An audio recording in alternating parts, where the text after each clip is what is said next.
The morning sun cast long shadows across the cobblestone courtyard of Buckingham Palace as Sergeant James Morrison adjusted his red ceremonial tunic for the final time. At 42 years old, he had spent nearly 2 decades standing guard at the most famous royal residence in the world. His weathered hands straightened the black bearskin hat that had become as familiar to him as his own reflection. Today marked another routine day of ceremonial duty, or so he believed. James had joined the Queen's Guard after serving multiple tours in Afghanistan with the Coldstream Guards. The transition from active combat to ceremonial duties had been challenging initially. The rigid protocols, the absolute stillness required during duty hours, and the constant scrutiny from thousands of daily tourists demanded a different kind of discipline. Yet over the years, he had grown to appreciate the honor and responsibility that came with protecting the royal family. The streets surrounding the palace buzzed with the usual morning activity. Tour buses discharged excited visitors, their cameras already clicking before they even reached the famous gates. Street vendors prepared their stalls, anticipating another busy day of selling postcards,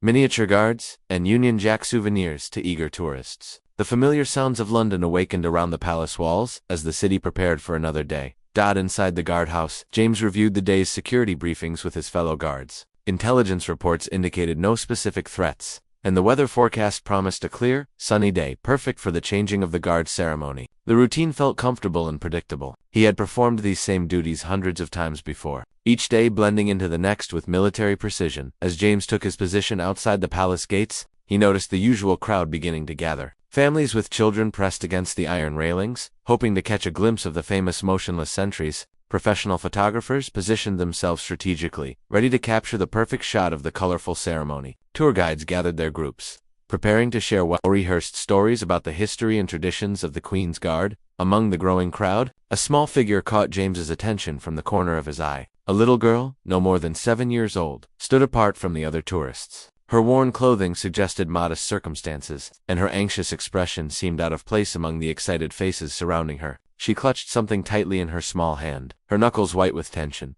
The girl had light brown hair that caught the morning sunlight, tied back with a simple ribbon that had seen better days. Her shoes showed signs of considerable wear, and her jacket appeared to be slightly too large, perhaps a hand-me-down from an older sibling. Despite her humble appearance, there was something remarkably determined about her posture as she stood watching the guards. James maintained his rigid stance, trained never to acknowledge the public during his duty hours. The Queen's Guard protocols were clear and unwavering. Guards must remain motionless and silent, their eyes fixed straight ahead, regardless of what transpired around them. Tourists often tried to make guards smile, laugh, or react in some way, but James had mastered the art of complete stillness years ago. The little girl moved closer to the gates, her steps hesitant yet purposeful. She seemed to be gathering courage for something, glancing around nervously at the other tourists and then back at James. Her free hand fidgeted with the edge of her jacket, a clear sign of anxiety that touched something deep in James's protective instincts. Other visitors began to take notice of the girl's behavior. Some pointed and whispered to their companions, curious about what this small child might be planning. A few parents pulled their own children closer, uncertain about the girl's intentions. The atmosphere grew slightly tense as people wondered what would happen next.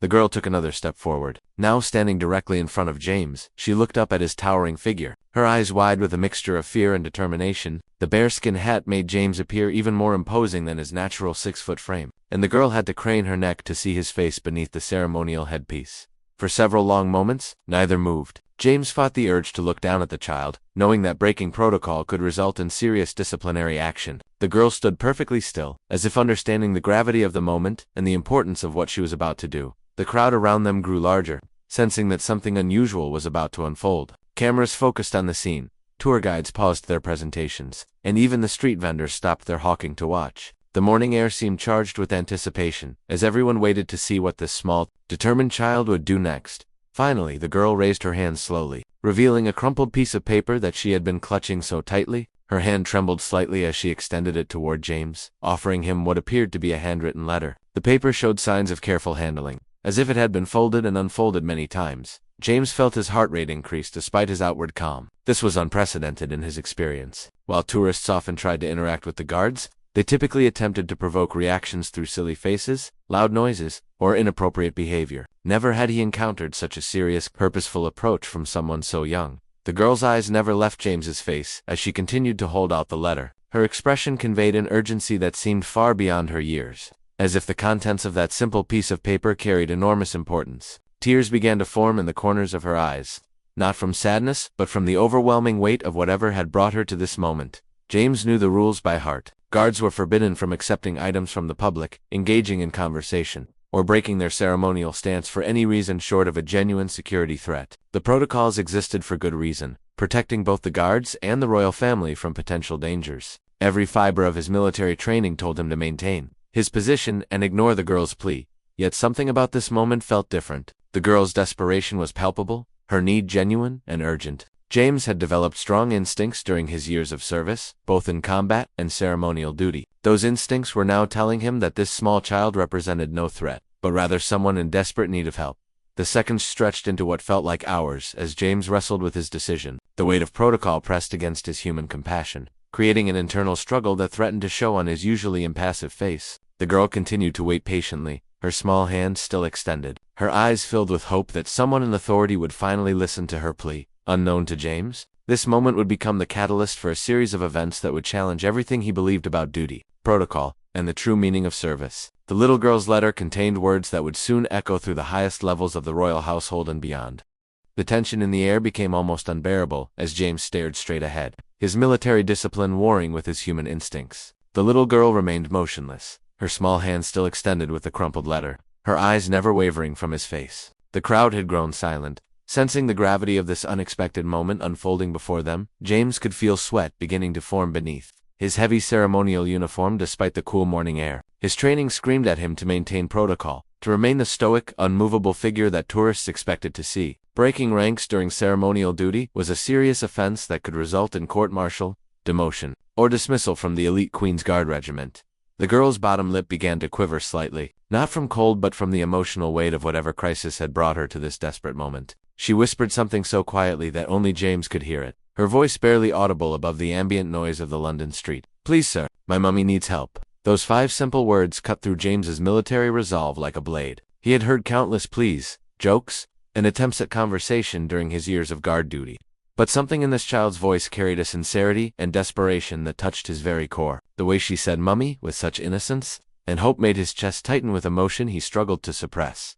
James's eyes, trained to look straight ahead, caught movement in his peripheral vision. A woman across the street was watching the scene unfold with intense interest, but something about her behavior seemed suspicious. She kept glancing around nervously, checking her watch, and appeared to be waiting for something or someone. Her clothes were expensive, but she carried herself with the tension of someone involved in something questionable. The mysterious woman pulled out a mobile phone and began speaking in hushed tones, her eyes never leaving the scene at the palace gates. James's combat instincts, honed by years of military service, began to sound internal alarms. Something about this entire situation felt orchestrated, but he couldn't determine whether the little girl was part of some elaborate scheme or an innocent caught in the middle of something larger. Meanwhile, the girl took a small step closer, her determination unwavering despite the lack of response from James. She held the letter higher, ensuring he could see it clearly, and James noticed that her small hands were shaking not just from nervousness, but from what appeared to be exhaustion and hunger. Her pale complexion and the dark circles under her young eyes suggested she hadn't eaten or slept properly in some time.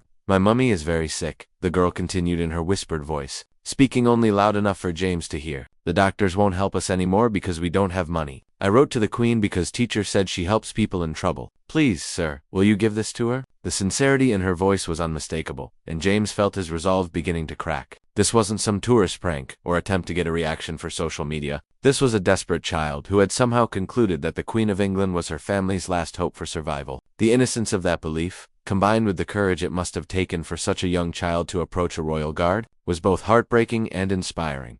James noticed that several people in the crowd were now recording the interaction on their phones. In today's digital age, whatever decision he made would likely be shared across social media within minutes. The thought of this child's desperate plea becoming viral content for entertainment purposes made him feel sick to his stomach. A senior officer appeared at the edge of James's vision, having noticed the unusual attention focused on this particular guard post. Lieutenant Colonel Williams had been monitoring the situation from inside the palace grounds and was now approaching to assess the situation. James knew that his superior's arrival would force an immediate resolution to this standoff. The girl seemed to sense the approaching authority figure and became more urgent in her plea. "Please, sir, I walked for 2 hours to get here. I spent all my pocket money on the bus fare. My mummy doesn't know I'm here. She's sleeping because the medicine makes her very tired, but we don't have money for more medicine."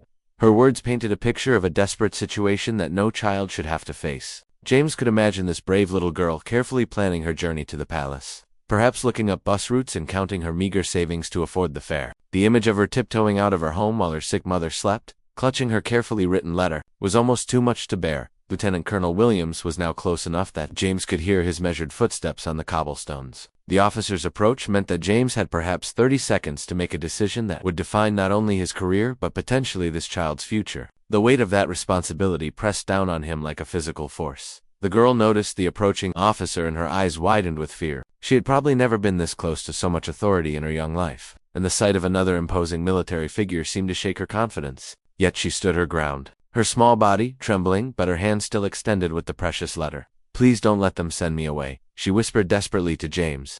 "This is my only chance to help Mummy. The lady across the street said if I gave you the letter, everything would be okay. She said the guards always help children who need it." James's blood ran cold at this revelation. The suspicious woman he had noticed earlier had apparently approached this vulnerable child and given her instructions about approaching the guards. This raised immediate red flags about the girl's safety and the true nature of this situation. Was the child being used as a pawn in some larger scheme, or was she simply receiving misguided advice from a stranger? Lieutenant Colonel Williams was now within speaking distance, his experienced eyes taking in the scene with quick assessment. James knew his superior would expect immediate action to resolve this breach of protocol. The crowd's attention, the recording devices, and the girl's continued presence all created a security situation that demanded swift resolution.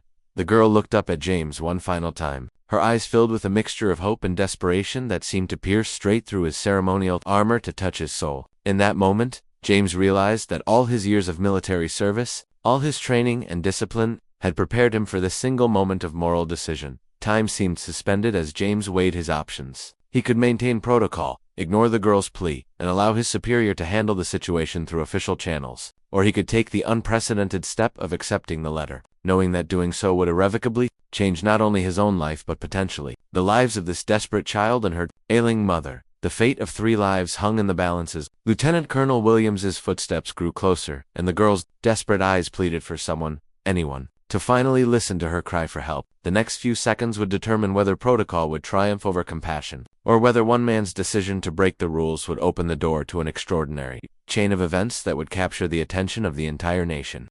James made his decision in the space of a heartbeat. As Lieutenant Colonel Williams approached within 10 feet of their position, James did something that would be talked about for years to come. In one smooth, deliberate motion, he reached down and gently took the crumpled letter from the little girl's trembling hand. The crowd gasped collectively. Phones captured the moment from every angle, and Lieutenant Colonel Williams stopped dead in his tracks. James had just committed an act that went against every protocol he had sworn to uphold. Yet as he felt the worn paper between his fingers, he knew with absolute certainty that he had made the right choice. The relief that washed over the little girl's face was immediate and profound. Tears of gratitude began streaming down her cheeks as she looked up at James with an expression of pure hope. She whispered thank you so softly that only he could hear it, then took several steps backward, as if understanding instinctively that she should create distance between herself and the authority figures. Lieutenant Colonel Williams reached James's position with measured steps, his face a mask of professional composure that betrayed nothing of his thoughts. He had witnessed the unprecedented breach of protocol, and now both men stood in a moment that would require careful handling. The crowd watched in fascination, sensing that they were witnessing something truly extraordinary. "Sergeant Morrison," Lieutenant Colonel Williams said in a low voice that carried the weight of 25 years of military command, "I believe we need to discuss this situation immediately."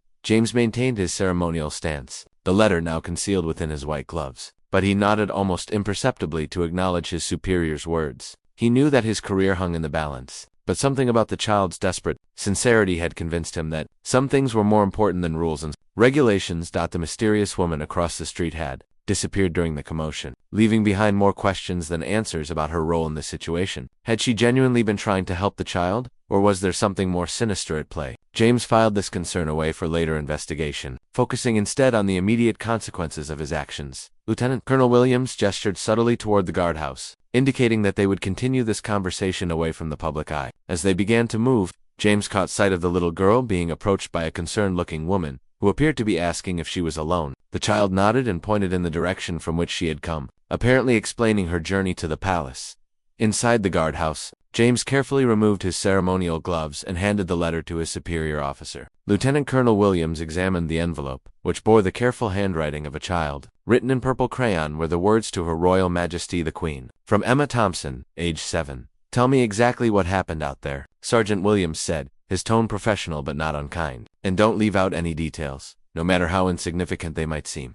James recounted the entire encounter, from the moment he first noticed the girl standing apart from the other tourist to her whispered pleas, and the revelation about the mysterious woman's involvement. He described the child's obvious signs of hunger and exhaustion, her determination despite her fear, and the genuine desperation in her voice when she spoke about her mother's condition. Lieutenant Colonel Williams listened without interruption, occasionally nodding as he processed the information. When James finished his account, the officer carefully opened the child's letter, revealing several pages of carefully written text, interspersed with crayon drawings of stick figures that presumably represented Emma and her mother. The letter's contents were both heartbreaking and inspiring in their childish honesty. Emma had written about her mother Sarah's battle with cancer, their mounting medical bills, and their recent eviction from their apartment. She described how her mother had lost her job due to her illness and how they were now staying in a homeless shelter. The drawings showed two stick figures holding hands, with one lying in what appeared to be a hospital bed. "Your Majesty," the letter began, "my teacher Miss Johnson says you are the most important lady in England and that you help people who are in trouble. My mummy is very sick with the cancer and the doctors say she needs special medicine that costs lots of money. We don't have lots of money anymore because mummy can't work when she's sick." The letter continued with the innocent logic of explaining that Emma had saved her pocket money to take the bus to the palace because she believed the Queen would want to know about their situation. She had included her address at the homeless shelter and asked if the Queen might be able to help her mother get better. Lieutenant Colonel Williams read the entire letter twice, his professional demeanor gradually softening as he absorbed the child's words. The drawings were particularly poignant, showing Emma and her mother in happier times, followed by darker images of hospitals and sadness. One drawing showed the palace with a stick figure queen handing medicine to Emma's mother. "This changes everything," Williams said finally, looking up at James with an expression that mixed concern with admiration. "What you did was completely against protocol, but given the circumstances, I understand why you felt compelled to act." James felt a wave of relief wash over him, though he knew the situation was far from resolved. "Sir, what happens now? To the girl, to her mother, and to my position in the guard?" Williams stood and walked to the window, looking out at the crowd that had gathered around the palace gates. News of the incident was already spreading, and he could see people pointing and discussing what they had witnessed. In the age of social media, he knew that videos of James accepting the letter would soon be circulating worldwide. "The first priority is verifying this child's story and ensuring her safety," Williams said. "We need to locate her mother and assess their actual situation. If what she's written is true, then we have a genuine humanitarian crisis involving a British citizen and her child." He turned back to James with a serious expression. "As for your actions, Sergeant, what you did was unprecedented and technically constitutes a breach of duty. However, the circumstances were extraordinary, and your decision may have saved lives. I'm going to recommend that this matter be reviewed at the highest levels of command." Williams picked up his secure phone and began making calls. The first was to the palace's security office, requesting an immediate welfare check on Emma Thompson and her mother, Sarah, at the homeless shelter address provided in the letter. The second call was to his superior officers, briefing them on the situation and requesting guidance on how to proceed. While Williams handled the official response, James remained in the guardhouse, still processing the magnitude of what had just occurred. Through the window, he could see that Emma was still outside the palace gates, now surrounded by several concerned adults who appeared to be trying to help her. A police officer had arrived and was speaking gently with the child, presumably arranging for her safe return home. Within 30 minutes, Williams received a call back from the security team that had been dispatched to the homeless shelter. The news was both validating and heartbreaking. Sarah Thompson, aged 12, was indeed residing at the shelter with her daughter Emma. She was currently unconscious due to her advanced cancer condition and had been unaware that her daughter had left the facility. The medical team that accompanied the security officers confirmed that Sarah was in critical condition and in desperate need of treatment that the family could not afford. Emma had not exaggerated her mother's situation. If anything, she had understated the severity of the crisis they faced. This confirmation transformed the situation from a potential security breach into a humanitarian emergency that would soon reach the highest levels of the British government and royal household. James's decision to break protocol had opened the door to a chain of events that would change multiple lives forever. The secure phone in Lieutenant Colonel Williams's hand rang with the distinctive tone reserved for calls from the palace's private secretary office.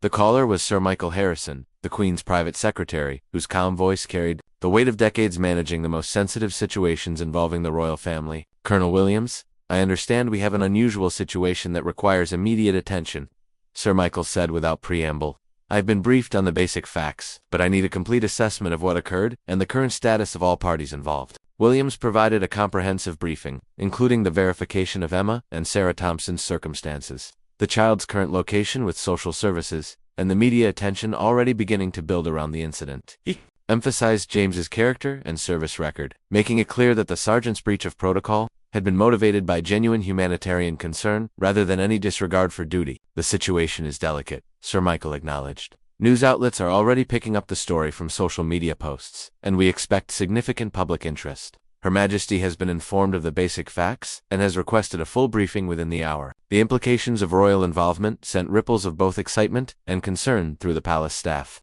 While the Queen regularly engaged with charitable causes and humanitarian issues, direct intervention in individual cases was rare and required careful consideration of precedent, protocol, and public perception. Meanwhile, at St. Mary's homeless shelter across London, Sarah Thompson had been rushed to the emergency department of the nearest NHS hospital. The medical team's assessment was grim but not hopeless.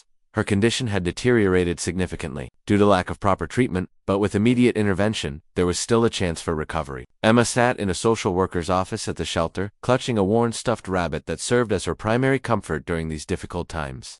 Social worker Janet Mills, a veteran of child welfare cases, had seen many heartbreaking situations, but Emma's courage and determination to help her mother struck her as particularly remarkable. "Emma, sweetheart," Janet said gently, "can you tell me about the lady who told you to give the letter to the guard?" Emma's description of the mysterious woman was limited by her age and the stress of the situation, but she provided what details she could remember. The woman had been well-dressed, spoken with what Emma described as a fancy voice, and had approached her outside the shelter 3 days earlier. She had seemed to know about Emma's mother's condition and had suggested that the Queen might help if Emma could get a letter to her. Janet's experience immediately raised red flags about this interaction. Adults who approached vulnerable children with specific instructions, especially children in crisis situations, often had ulterior motives. She made detailed notes about Emma's description and immediately contacted the police to report the suspicious contact. Back at Buckingham Palace, the situation was escalating rapidly. The Queen's private secretary had convened an emergency meeting with key palace staff, including the press secretary, head of security, and the Royal Household's Charitable Foundation coordinators. The challenge was managing a situation that had already captured public attention while ensuring that any response aligned with royal protocols and long-term institutional interests. The Queen herself, having read Emma's letter and received briefings on the family's situation, made a decision that surprised even her most experienced advisors. She requested a private meeting with Sergeant James Morrison within the next 2 hours. This unprecedented request sent shockwaves through the palace hierarchy, as direct meetings between the monarch and individual guards outside of formal ceremonies were virtually unheard of. James, meanwhile, remained in a state of controlled anxiety as he waited for word about his professional future. His fellow guards had heard rumors about the incident, and the atmosphere in the guardhouse was tense with curiosity and concern. Some supported his decision, believing that compassion should sometimes override protocol, while others worried about the precedent it might set for future situations. Lieutenant Colonel Williams received the call about the Queen's request to meet with James at 2:30 p.m. The news left him momentarily speechless, as he had never encountered such a situation in his extensive military career. He immediately began preparing James for what would certainly be one of the most significant conversations of his life. "Sergeant, Her Majesty has requested to speak with you personally about today's events." Williams informed James with barely concealed amazement, "This is an extraordinary honor and an equally extraordinary responsibility. You will need to be completely honest about your motivations and prepared to accept whatever consequences she deems appropriate." The preparation for this meeting involved briefing James on proper protocol for private audiences with the Queen, reviewing his account of the morning's events one final time, and ensuring he understood the historical significance of what was occurring. Private audiences were typically reserved for heads of state, senior government officials, and individuals receiving significant honors. As news of the incident continued to spread through social media, public reaction began pouring in from around the world. The hashtag Royal Guard Heart started trending as people shared the videos of James accepting Emma's letter. Comments ranged from overwhelming support for his compassionate action to debates about the importance of maintaining military discipline and protocol. News organizations began reaching out to the palace for official statements, while reporters started gathering outside the palace gates, hoping for additional developments. The story had all the elements that captured public imagination: a desperate child, a humanitarian crisis, royal involvement, and a soldier's moral dilemma. At the hospital, Sarah Thompson regained consciousness to find herself surrounded by medical equipment and unfamiliar faces. Her first coherent words were asking about Emma's whereabouts and safety. The medical team, now aware of the extraordinary circumstances that had brought the family to their attention, assured her that Emma was safe and that her daughter's brave actions had potentially saved both their lives. The attending physician, Dr. Patricia Matthews, reviewed Sarah's case with renewed urgency given the high-profile attention it had attracted. While the family's financial situation remained dire, several charitable organizations had already begun inquiring about providing assistance for Sarah's treatment costs. The public attention generated by Emma's letter was creating opportunities for support that hadn't existed just hours earlier. Back at the shelter, Emma was finally reunited with news about her mother's condition. Janet Mills explained in terms that the doctors were now taking very good care of her mother, and that the letter Emma had delivered to the palace guard had helped make sure her mother would receive the medical treatment she needed. "Did the Queen really get my letter?" Emma asked with the innocent hope that had driven her on this extraordinary journey. "Yes, sweetheart," Janet confirmed, though she wasn't entirely certain of all the details herself. "Your letter reached very important people who want to help your mummy get better." The mysterious woman who had encouraged Emma to deliver the letter remained unidentified, but police were treating the matter seriously given the vulnerability of the child involved. Security camera footage from around the shelter was being reviewed, and investigators were working to determine whether the woman's intentions had been genuinely helpful or potentially exploitative. As 2:30 p.m. approached, James prepared for his audience with the Queen, knowing that the next hour would determine not only his professional future, but potentially set a precedent for how the royal institution responded to individual acts of compassion that challenged established protocols. The weight of representing not just himself but every service member who had ever faced the conflict between duty and conscience pressed heavily on his shoulders. The stage was set for a conversation that would echo through royal history and potentially reshape how the institution balanced tradition with human compassion in an increasingly connected and socially conscious world.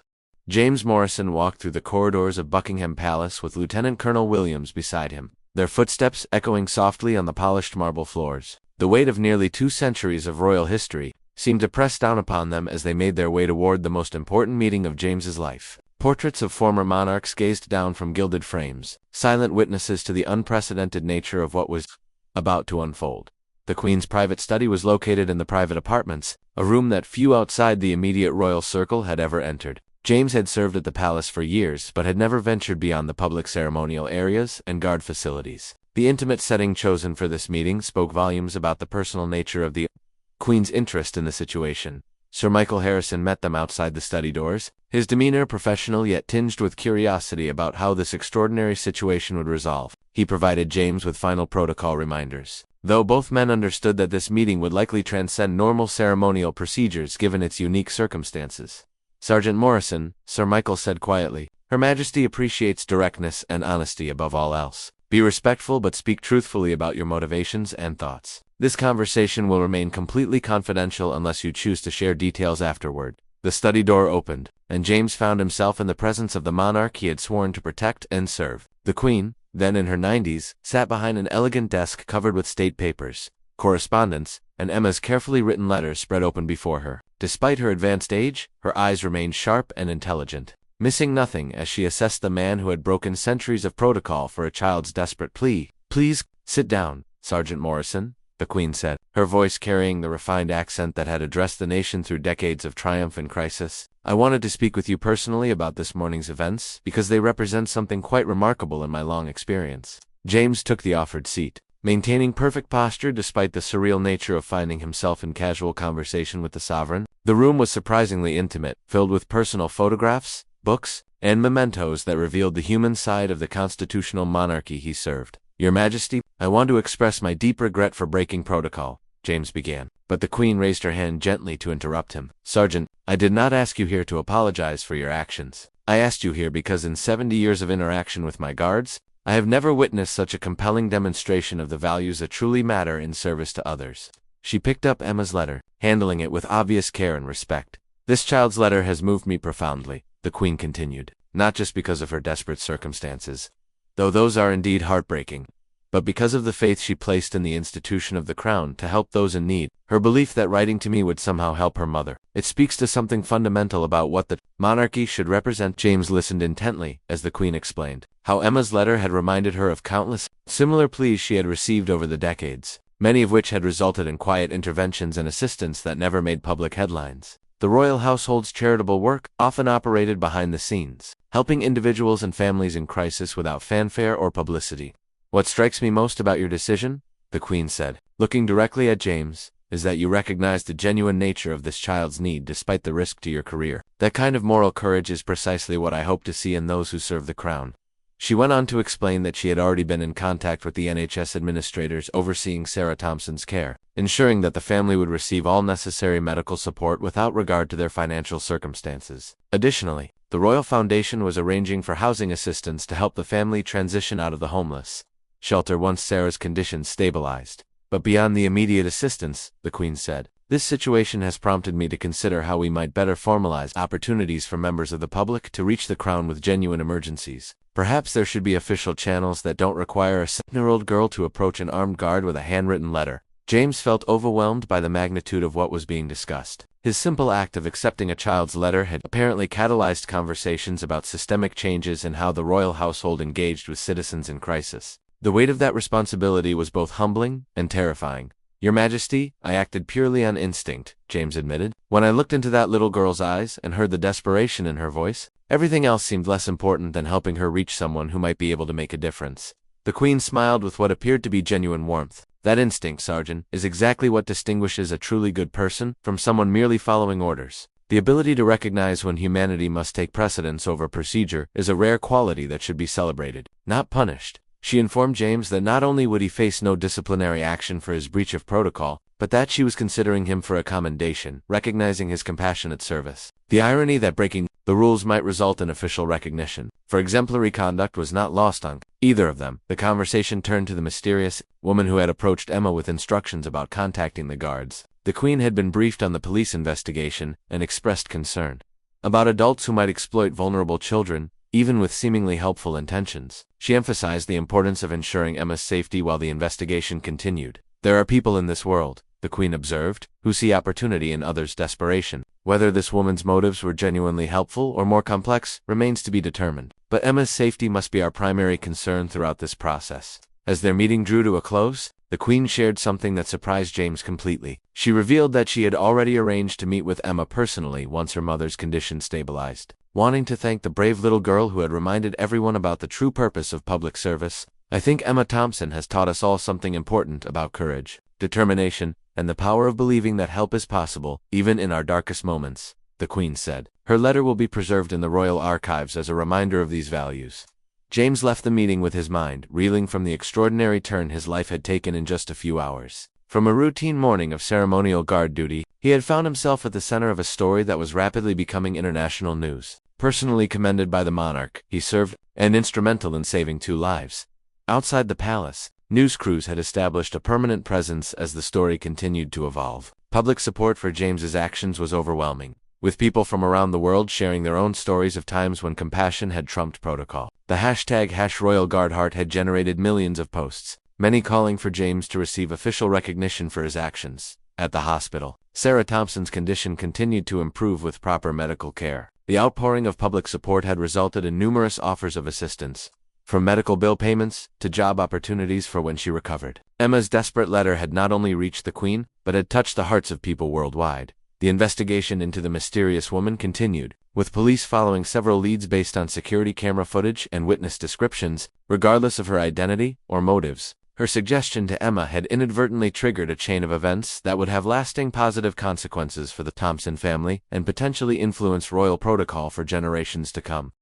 3 months after Emma Thompson's desperate plea at the palace gates, the world looked remarkably different for everyone involved in that extraordinary morning. The story that began with a 7-year-old girl's handwritten letter had evolved into something far greater than anyone could have imagined, touching lives across the globe and fundamentally changing how institutions thought about compassion versus protocol. Sarah Thompson stood in the doorway of their new 2-bedroom flat in South London, watching Emma play in their small garden with the energy and joy that had returned to her young life. The advanced cancer treatments funded through the Royal Foundation and supplemented by public donations had been successful beyond medical expectations. Sarah's prognosis had improved dramatically, and she was now in remission with excellent prospects for long-term recovery. The mysterious woman who had approached Emma outside the shelter had finally been identified through the persistent police investigation. Margaret Whitfield, a retired social worker in her 70s, had recognized the family's desperation during her volunteer work at the shelter. Having spent her career advocating for vulnerable children, she had genuinely believed that encouraging Emma to approach the palace directly might help when traditional channels had failed. Margaret's intentions had been entirely benevolent. Though her methods had raised legitimate concerns about stranger safety protocols, she had followed Emma's story with deep satisfaction, knowing that her unconventional advice had ultimately led to the family receiving the help they desperately needed. The police investigation concluded with no charges filed, but Margaret had learned valuable lessons about working within proper channels when trying to help vulnerable individuals. James Morrison found himself at the center of an international phenomenon that continued to grow months after the initial incident. The Queen had indeed awarded him the Royal Victorian Medal for Distinguished Service, making him the first guard in history to receive such recognition for breaking protocol. The ceremony had been private but deeply meaningful, with Emma and her mother present as honored guests. The ripple effects of James's decision extended far beyond personal recognition. The incident had prompted the establishment of the Royal Emergency Contact Initiative, a new formal process allowing citizens in genuine crisis situations to request direct intervention from the Crown. The program, administered through existing charitable foundations, provided a structured way for people to seek help when traditional systems had failed them. Lieutenant Colonel Williams had been promoted to full colonel, partly in recognition of his skillful handling of the unprecedented situation. His decision to support James's actions and facilitate proper channels for addressing Emma's family crisis had been cited as exemplary leadership that balanced respect for protocol with recognition of extraordinary circumstances. Emma herself had become something of a celebrity. Though her family carefully managed her public exposure to protect her childhood, she had indeed met with the Queen as promised. A private tea where the monarch had thanked Emma for her courage and reminded her that helping others was one of life's most important responsibilities. The meeting had been photographed for the official record, showing Emma curtsying perfectly while wearing her best dress and clutching the same stuffed rabbit that had comforted her through their darkest days. The impact on public perception of the royal family had been overwhelmingly positive. The Queen's personal intervention in Emma's case and the establishment of the Emergency Contact Initiative had demonstrated that the monarchy remained relevant and responsive to citizens' needs in the 21st century. Public approval ratings for the royal family reached levels not seen in decades. James continued his duties as a Queen's Guard, but his role had evolved significantly. He had become an unofficial ambassador for the values of compassionate service, speaking at military academies and public service training programs about the importance of moral courage in positions of authority. His message was always the same: rules and protocols exist for important reasons, but they should serve humanity rather than replace human judgment and compassion. The international media attention had brought Emma's story to audiences worldwide, inspiring similar acts of institutional compassion in other countries. Government agencies, military organizations, and public service institutions began reviewing their own protocols to ensure they didn't inadvertently prevent employees from helping those in genuine need.